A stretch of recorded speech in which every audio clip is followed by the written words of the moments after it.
Olá, alunos! A aula de hoje é sobre os povos pré-colombianos, os povos que viviam na América antes da chegada de Cristóvão Colombo.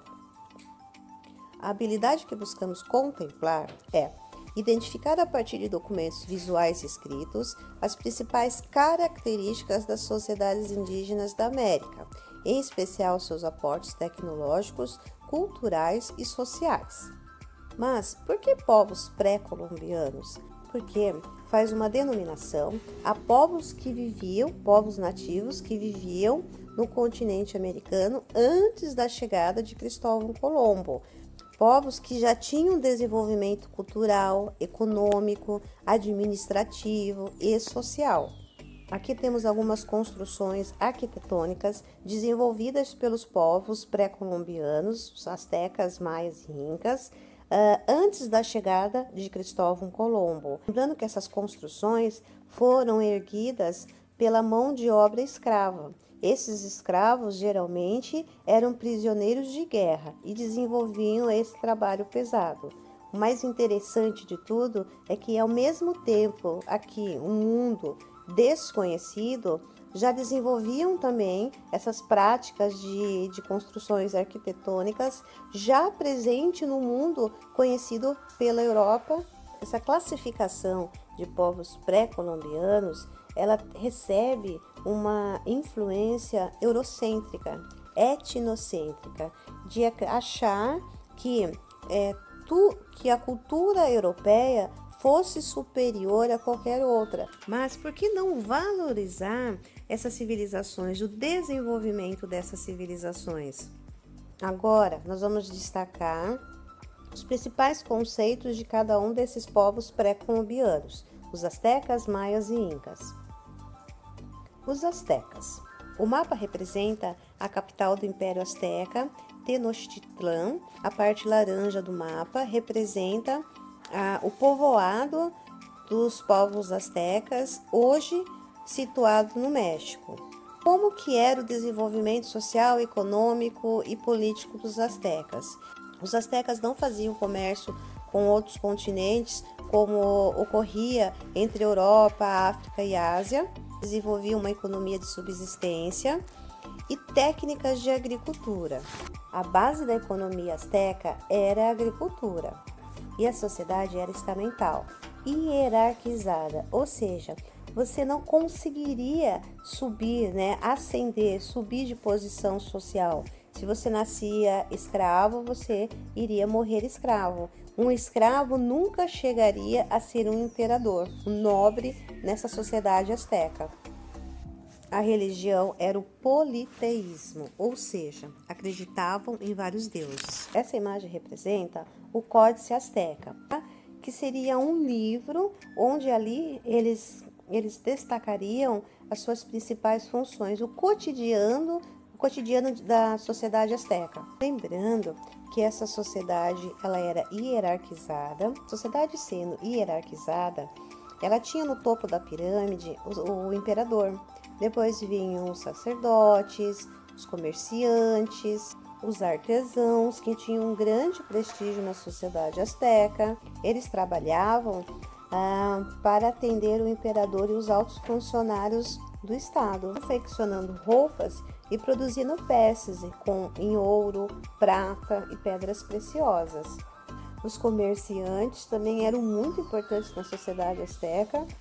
No início dessa sociedade, eles não desenvolviam comércio com a Europa, a África e a Ásia, mas eles desenvolviam o comércio entre os povos. E esses comerciantes eles foram muito importantes para aumentar a riqueza do império, porque quando eles viajavam para terras distantes, esses mercadores traziam notícias de povos não conquistados. E essas informações eram muito importantes para conquistar novas terras, novos territórios. Lembrando que os povos vencidos eles eram colocados na condição de escravos. Então, o códice é um conjunto de desenhos e escritos desenvolvidos pelo escriba, o único responsável por registrar e contabilizar tudo do império. Nós vamos ver mais adiante que assim que os europeus chegaram no Império Azteca, eles foram, de certa forma, recebidos de forma pacífica.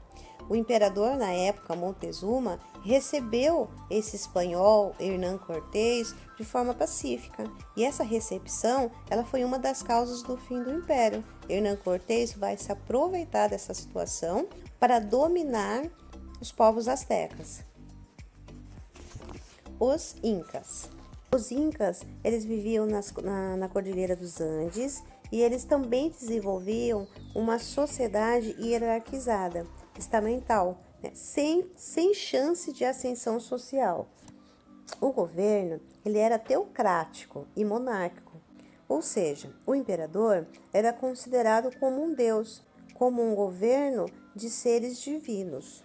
Esse mapa representa a localização do Império Inca. Estão localizados o Peru, Chile, Bolívia e Equador. A capital do Império Inca se chamava Cusco, como representa o rostinho da imagem. Como que era o desenvolvimento econômico e social desses povos incas? Desenvolviam técnicas de construções monumentais. A base da economia inca também era a agricultura, e eles desenvolveram técnicas de irrigação. Nas encostas das montanhas, eles construíam terraços em curva de nível, em forma de degraus. Cultivavam milho, feijão, algodão, tomate, amendoim, abacate, entre outros produtos. Os incas tinham uma prática de domesticar as lhamas, obtinham a carne, o leite e a lã. Além de utilizá-la para o transporte, eles também desenvolviam o artesanato, a técnica de tecelagem e a produção de objetos em cerâmica. O personagem mais importante do Império Inca era o Sapa Inca, o imperador, que era visto como um representante sagrado do sol.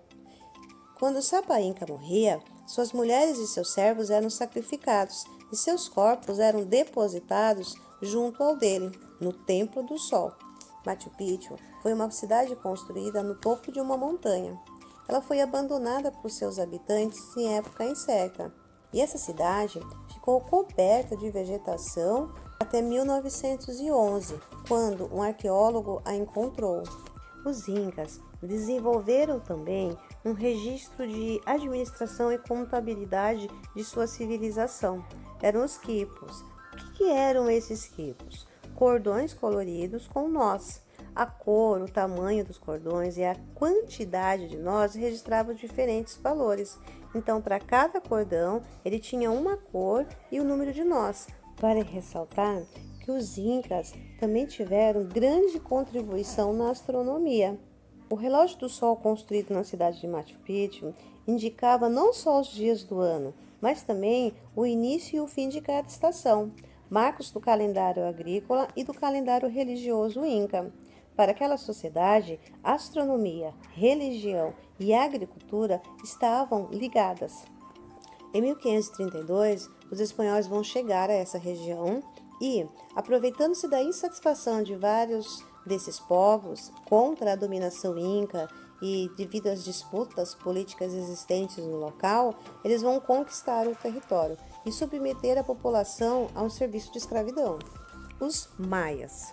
A representação da civilização maia, presentes na península do Yucatán, parte do México e América Central, Guatemala, Belize, El Salvador e Honduras. A base da economia também era a agricultura e por meio dela também desenvolveram técnicas de irrigação. Foram fundamentais para a astronomia e a matemática, como o conceito do zero, e praticavam sacrifícios humanos. Esses sacrifícios humanos, geralmente, eles eram feitos com prisioneiros de guerra, escravos. Essa imagem mostra o Observatório de Chichén Itzá, a capital do Império Maia.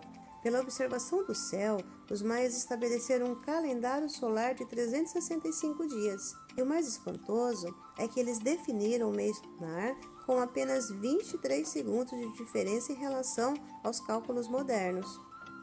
Os maias, eles conheciam o movimento do Sol e da Lua.